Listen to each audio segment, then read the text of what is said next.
partner is also my husband. But you did answer I think, a question, which is your mentor, if you're a young woman, doesn't necessarily have to be a woman. That's correct. I think men can be mentored by women, and women can be mentored by men. And a lot of the young men that I brought up with ASA, too, you bring them along the leadership board. You find a young man or a woman, like Wynn, where you think they'd be a good leader.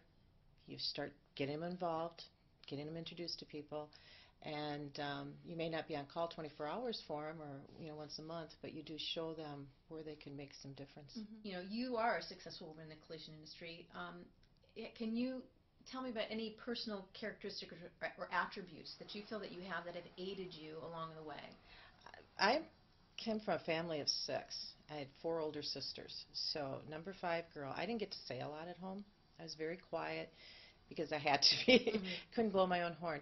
So I think that quality has come through me in life where I'm a little quieter and I reserve, and I sit back and I listen a lot. And I think that's my strongest point, is I listen and I draw conclusions after listening to everybody else's side. I'm not forceful on some of my opinions. If I really believe in something, I will be forceful on it.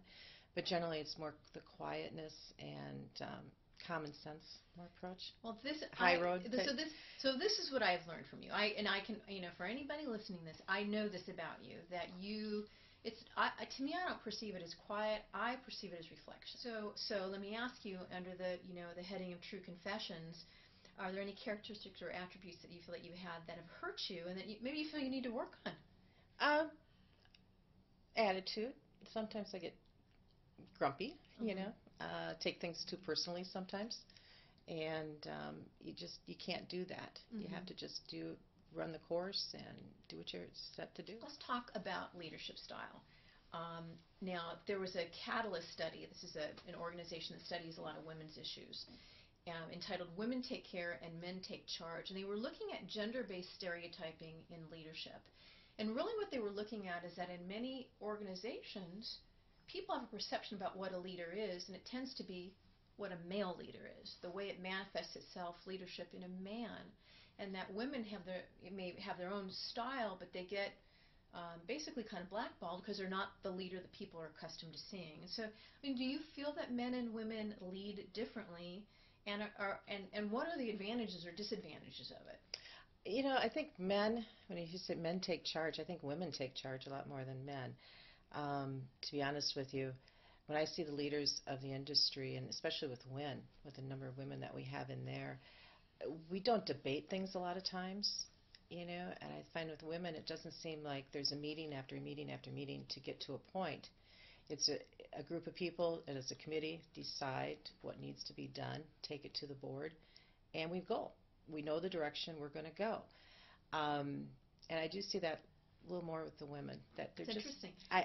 Just the last couple of years, I've noticed that it's more consensus, understanding direction, and then as far as the leadership end for being, sensitive to people's feelings. I think the women really look at things differently. They look at what is the long-term effect on this, who are we affecting, and that seems to be more you get to that point sooner with women than you do with men that I've seen. Mm-hmm. So some people theorize that women are not necessarily adept at self-promotion. We think it's bragging, it's not a good thing. Sometimes we think that if we do a good job, people will just find out. And so we aren't always advocates for ourselves, which hurts us.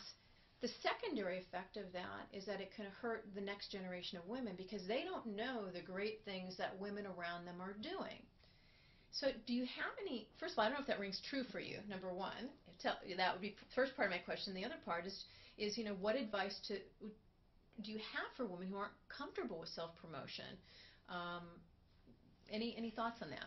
I myself don't like to ring my own bell or toot my own horn. I always think that actions speak louder than words, that people see the end result.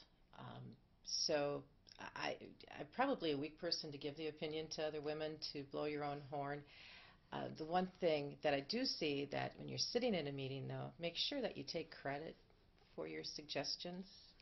I've had that happen to me more than once, where you're in the meeting and you have a great idea and you articulate it and they bypass it and they come back and pretty soon it's someone else's idea.